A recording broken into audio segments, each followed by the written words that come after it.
Hi friends, ಎಲ್ರಿಗೂ ನಮಸ್ಕಾರ. Abhi cooking ಚಾನಲ್ಗೆ ಸ್ವಾಗತ. ನಾನಿವತ್ತು ಮನೆಯಲ್ಲೇ ಸಿಂಪಲ್ ಆಗಿ ಪಾನಿಪುರಿ ಮಾಡೋದು ಹೇಗೆ ಅಂತ ಹೇಳ್ಕೊಡ್ತೀನಿ. ಬೇಕಾಗಿರುವಂಥ ಸಾಮಗ್ರಿಗಳು: ನಾನಿಲ್ಲಿ ಅರ್ಧ ಕಪ್ ಮೈದಾ, 1/4 ಕಪ್ಪು ಚಿರೋಟಿ ರವೆ ತಗೊಂಡಿದ್ದೀನಿ, ಸ್ವಲ್ಪ ರುಚಿಗೆ ತಕ್ಕಷ್ಟು ಉಪ್ಪು, ಹಾಗೆ ಎಣ್ಣೆ. ಚಪಾತಿ ಹಿಟ್ಟಿನ ಅದಕ್ಕೆ ನೀಟಾಗಿ ಇದನ್ನು ಕಲ್ಸ್ಕೊತೀನಿ. ಫಸ್ಟು ನೋಡಿ, ಈ ರೀತಿ ಚೆನ್ನಾಗಿ ಕಲ್ಸ್ಕೋಬೇಕು ಚಪಾತಿ ಹಿಟ್ಟಿನ ಅದಕ್ಕೆ. ಈಗ ಸಣ್ಣ ಸಣ್ಣ ಪೀಸ್ ಮಾಡಿಕೊಂಡು ನಾವು ಇದನ್ನು ಲಟ್ಟಿಸ್ಕೊಳ್ಳೋಣ. ಈ ರೀತಿಯಾಗಿ ಪೂರಿ ಟೈಪಲ್ಲಿ ನಾನು ಲಟ್ಟಿಸಿಟ್ಕೊಂಡಿದ್ದೀನಿ. ಈಗ ಒಂದು ಕಡೆ ಎಣ್ಣೆ ಕಾಯಕ್ಕಿಟ್ಟಿದ್ದೀನಿ. ಓಕೆ, ಇದನ್ನು ಒಂದೊಂದಾಗಿ ಹಾಕ್ತಾ ಇದ್ದೀನಿ ಎಲ್ಲ.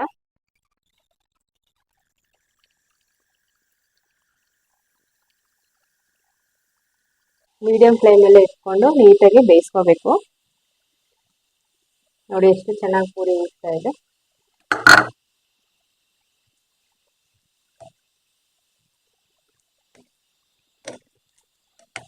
ಮೀಡಿಯಂ ಫ್ಲೇಮಲ್ಲೇ ಇಟ್ಕೊಂಡು ಎರಡು ಸೈಡು ಇದನ್ನು ಮಾಡ್ಕೊಬೇಕು, ಬೇಯಿಸ್ಕೋಬೇಕು ಚೆನ್ನಾಗಿ. ಅದು ಕ್ರಿಸ್ಪಿಯಾಗಿ ಬರಬೇಕು ಅಂದರೆ ನೀವು ನೀಟಾಗಿ ಎರಡು ಸೈಡು ಚೆನ್ನಾಗಿ ಬೇಯಿಸ್ಕೋಬೇಕು. ನೀವು ಒಂದ್ಸಲ ಮನೆ ಟ್ರೈ ಮಾಡಿ ಹೇಗಿದೆ ಅಂತ ಕಮೆಂಟ್ ಮಾಡಿ ಕಮೆಂಟ್ ಸೆಕ್ಷನಲ್ಲಿ. ಹಾಗೆ ನಮ್ಮ ಚಾನಲ್ ಸಬ್ಸ್ಕ್ರೈಬ್ ಮಾಡಿ. ಎಲ್ರಿಗೂ ಧನ್ಯವಾದಗಳು.